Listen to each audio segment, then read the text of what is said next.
Hello, this is the Ancient History and Medieval History lecture video for Veterans Day, November the 11th, 2020. What we've already done is gone over corrections to the exam. We've talked about case study topics. A-Day people have chosen some of them. And what we're now going to do is introduce us to Unit 2, which is on ancient Greece. You all who are present have paper notes. When you get back, those of you at home, there's a paper notes pack just waiting for you for your Unit 2 notes. But I will probably recopy those notes as an attachment to this video lesson so that you can very easily look them up and take notes as we go along. Now, Unit 1 was this massive, all-encompassing set of lessons that cover from the beginning of the universe up through pre-classical river valley civilizations.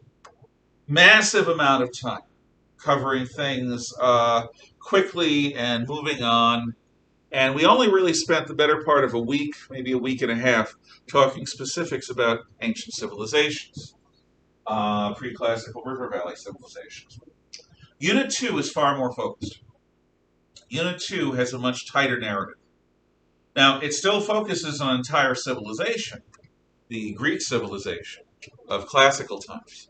But because it's just one civilization, and because we primarily focus on the Hellenic period, which is basically we set things up, and then we're talking about the Greeks from the time that they encounter the Persians in war up through the time that they are conquered by the Romans.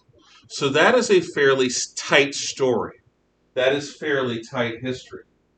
And what it's going to involve is a fairly narrow narrative that deals with this topic. We're about 2 weeks behind where I like to be this time of year, thanks to the craziness of all the schedules and everything else. So I intend to make up for lost time by going fast through Greek civilization. That doesn't mean we're going to go too quickly, but it means you're going to have to strain to keep up. You have fairly limited assignments during this. You've got your case study profile and the 50 fact sheet to do, and you've got maybe a chapter survey or two, but you don't have any chapter surveys coming up. I don't think you do anyway. So you can focus on what we're doing here in class and try to keep up. So, we begin with the geography of Greece. And there's an old saying in Greece. When God finished making the rest of the world, he swept up all the leftover bits into a dust pile, and that became Greece. And if you've ever seen Greece, seen pictures of Greece, or been there, which I have not, you will know that Greece is rough, rocky, and mountainous. There are precious few areas of Greece that are really, really, really top-flight farmland. What in geography and farming is called bottomland. There's not much of that at all. There's really only one really medium. It's actually a small to medium-sized river valley, and that's where Sparta is. And one of the reasons why Sparta is going to be different from almost every other Greek polis or city-state is because of this geographical difference. Sparta is the only Greek city-state in a major valley that survives. The others are in smaller valleys of the mountains or on the coast in this rough and mountainous land. Now, this map is a hypersimplification of Greek geography. Here is the Peloponnesus, an area that's almost an island, connected to the mainland by the Isthmus of Corinth.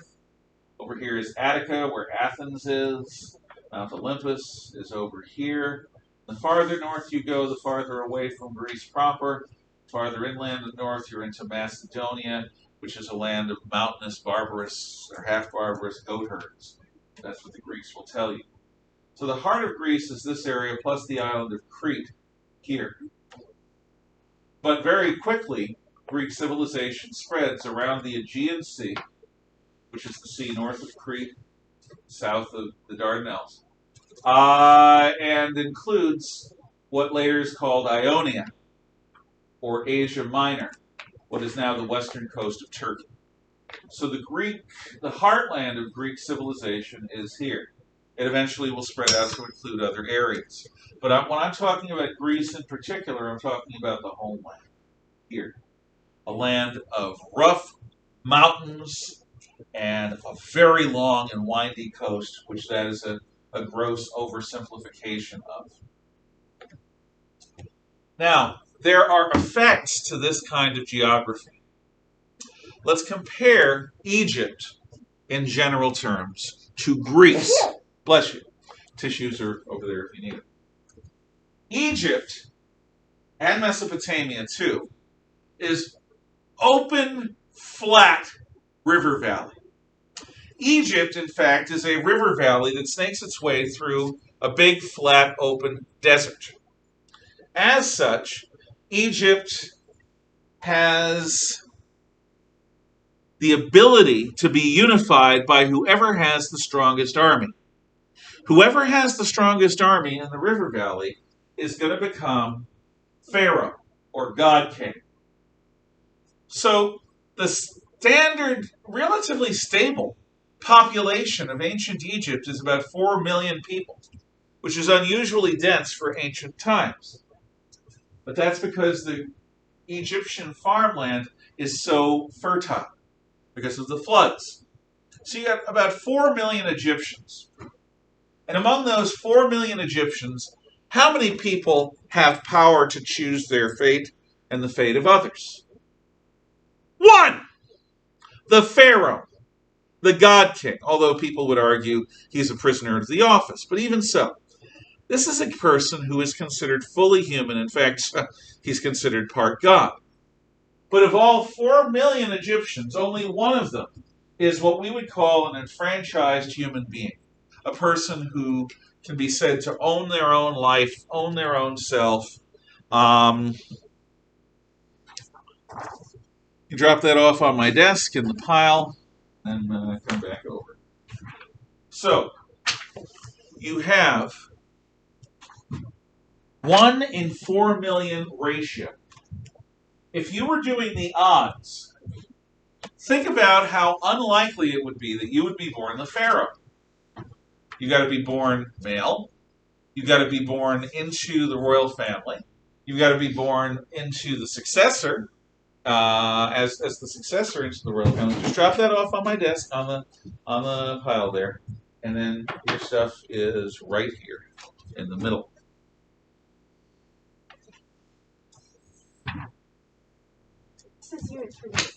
Yeah, it's a typo. So there you go. So in the birth lottery, you need really, really, really, really, really steep odds. Just drop that on my desk. And then come over here. The seating is different. This is the Macabrona hybrid. Should they put down the names thing for that's like in the bottom corner of the space right there? I'll take care of that. But thank you. That's excellent. I appreciate you thinking.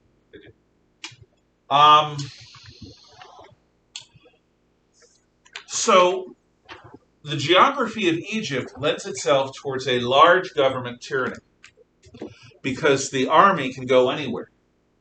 It's not, I mean, the best defensive terrain in all of Egypt is in the swamps of the Nile Delta. And you don't really have the ability to hold off the Egyptian army because they've got boats as well as troops. So Egypt is quickly unified, and 1 person in 4 million has what we would consider to be enfranchisement, which is the right to make important decisions. Now we compare this to a Greek polis. A polis is a term for, and I think did I not give you a unit 2? Okay. Yes, I did. Okay. Yeah, I just don't know what page it's from. We're on page 1. Okay, then don't. Yeah. A polis is a word for city-state.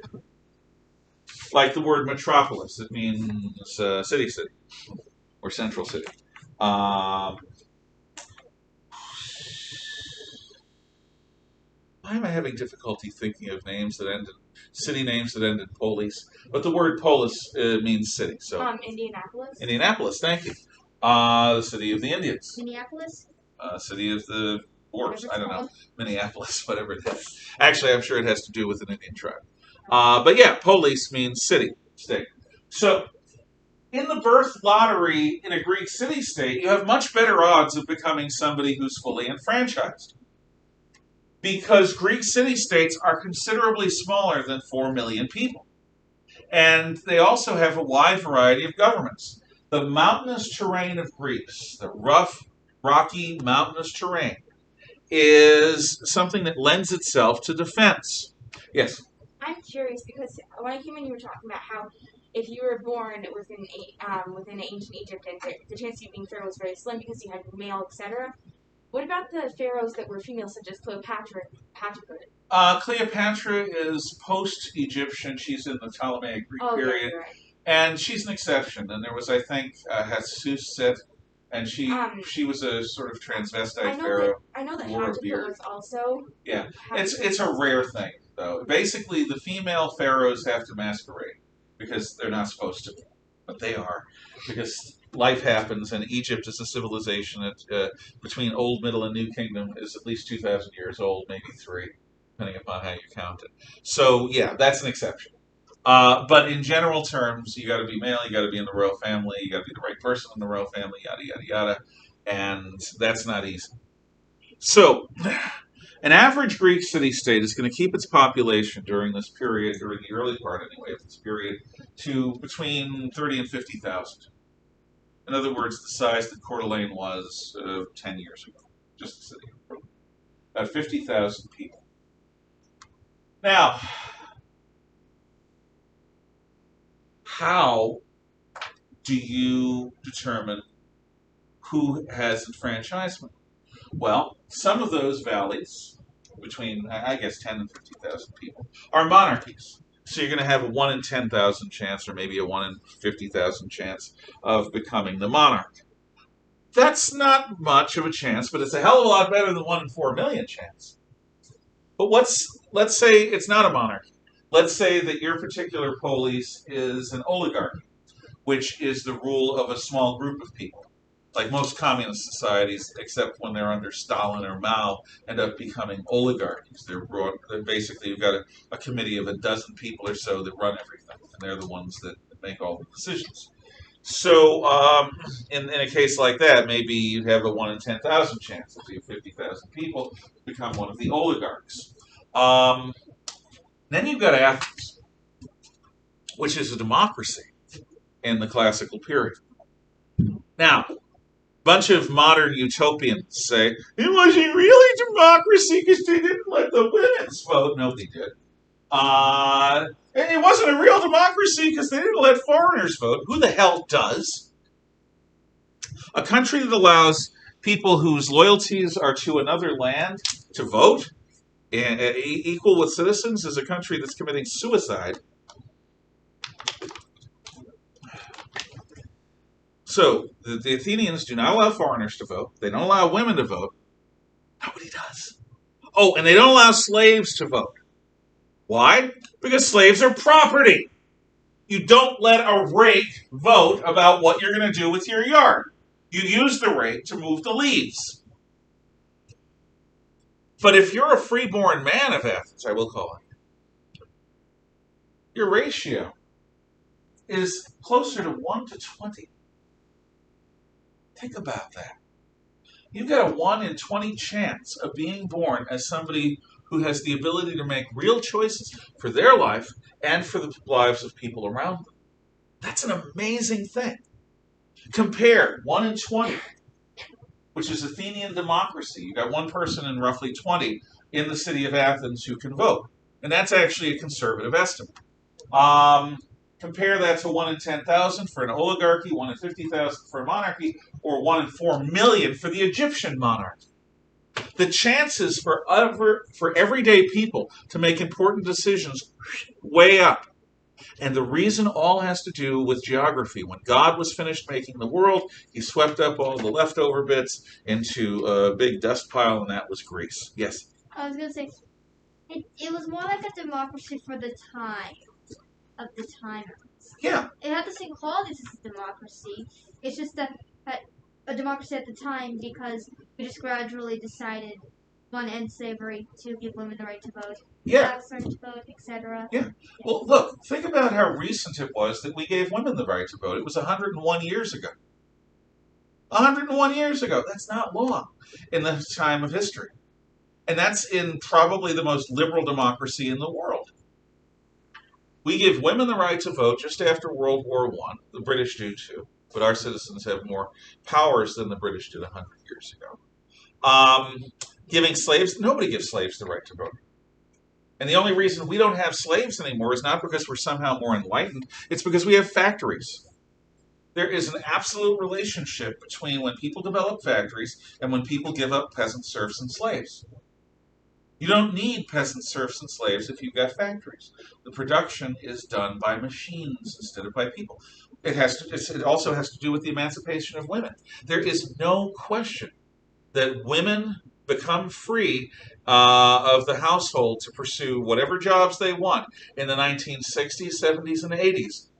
Because at those times, electronic appliances within the household make it no longer necessary to have a full-time housewife at home to provide a decent standard of living for the people there. There are economic reasons as well, having to do with the Arab oil embargo that we talked about, and that we will talk about.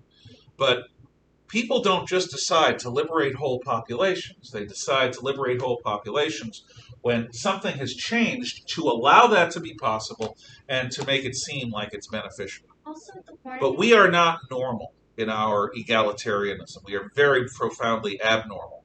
And that's a glorious, wonderful thing. Yes? also the foreigner thing. Don't we let like after like a certain amount of years, don't they get the right or Who? Felons? villains? No, foreigners. Foreigners? No. If a person comes to this country legally, Yeah. and they become an American citizen, then they get the right to vote. Yeah, that I've got family members who are naturalized citizens. They came here from China, and they have the right to vote. They are full American citizens, just like you, just like me. that was what I meant. But people who are on green cards and people who are here illegally, no, they don't get the right to vote. Not legally. Now, there are places that sort of nod and wink and allow it to happen, but that's not the way it's supposed to be. Does that answer your question? Yeah. Okay. Yes. What about like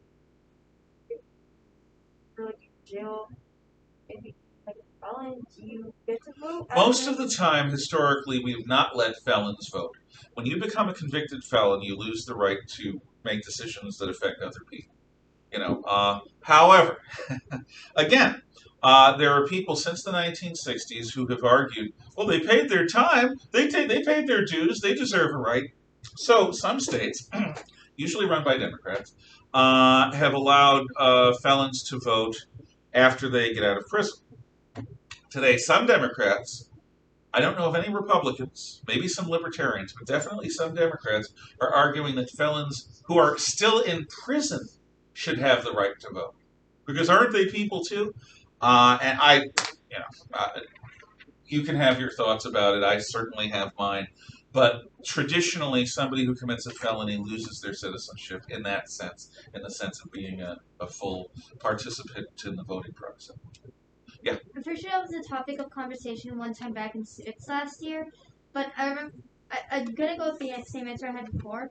I think felons can vote, but they need like a certain amount of time outside of prison before they really earn that right back. And you explained that position very well, and it's reasonable. Whether I agree with it or not doesn't matter. That's a well-expressed position. And it at least deals with the fact that you don't want somebody who's still in prison and, I just think that they need at least a chance to prove that like they can Yeah, function. you're they talking can be parole, normally basically, after their incorporated to parole. society. Yeah. And that's the whole system of parole anyway. When somebody gets out of prison, especially if they're a felon, most of the time they're not just free. They have a period of parole where somebody from the police or the courts looks in on them regularly to make sure they're not engaged in recidivism. Recidivism is a fancy word for committing more crimes. Yeah. I guess personally, I don't really think that it's smart to let people who have gone against the law to vote for the law. But I see myself as a Democrat, but I don't. Not all Democrats agree on the same thing. Not all Republicans agree on the same thing. When I say mostly Democrats, Believe me, I'm capable of being obnoxious about this. I don't want to be. I'm not trying to be right now. And now in my role as a teacher, I'm trying to be fair. So I was not saying stupid Democrats. I may have been thinking it, but I wasn't saying. What I was saying was my understanding is that most of the people who advocate for felons to vote happen to be Democrats. But no, absolutely not. Do most Democrats follow that point of view? Moderate Democrats certainly do not. So is that fair? Okay. Good. So the proportions are different. Here's why. Let's say I want to attack the city Jurassic, and I am going to go from my city here to there. If it's Egypt, I just go straight across the desert or up the river valley, and if I have a stronger army, I conquer you. Yes? Well, I'm just going to say about felons voting, I think if they're out of jail, they should be able to vote. Otherwise, start, like, arresting. I said that wrong. But, like, start making laws about trying to arrest it. Oh, no. Oh, okay. Oh. Exactly. And no, that's why you'd have to make law. Okay, what she said was that somebody could abuse their power by making a bunch of laws designed to turn people who are otherwise law-abiding into felons to deprive them of the right to vote. Hopefully, that has not tended to be the case in the past, except in Jim Crow South. But yeah, that would be something to watch out for. At this point, I think we might have enough layers of protection. We hope. Democracy is an ongoing experiment, and right now I feel like I'm on a roller coaster, just going over the top. In Greece, however, I like your fork. That's good. In Greece, I've got to take my army by land and go up the mountain pass and around through the hills and up into the high mountains. And then I come to a road, and that road has a cliff on one side and a chasm on the other. And you happen to station one of your units atop that cliff. So when my guys start going up the road, all of a sudden they're having giant boulders drop on them from your people. It is much harder for me to get at you through the mountains than it would be in Egypt. So the likelihood is that I'm not going to capture your city. I'm going to fail. Now, what if I go by sea? I have to go by sea and deal with all the hazards there, too. Plus, you can fight a naval battle with me and maybe sink my ships. So the reason that Greece maintains a plethora, there's a lovely word, a plethora of independent city-states, is because the geography makes attacking much more difficult and defending much more easy. I think what we'll do is leave it there. Thank you for the discussion, and thank you for listening. Those people who were taking your exam, I've got a couple things for you to do. Bye-bye, you at home.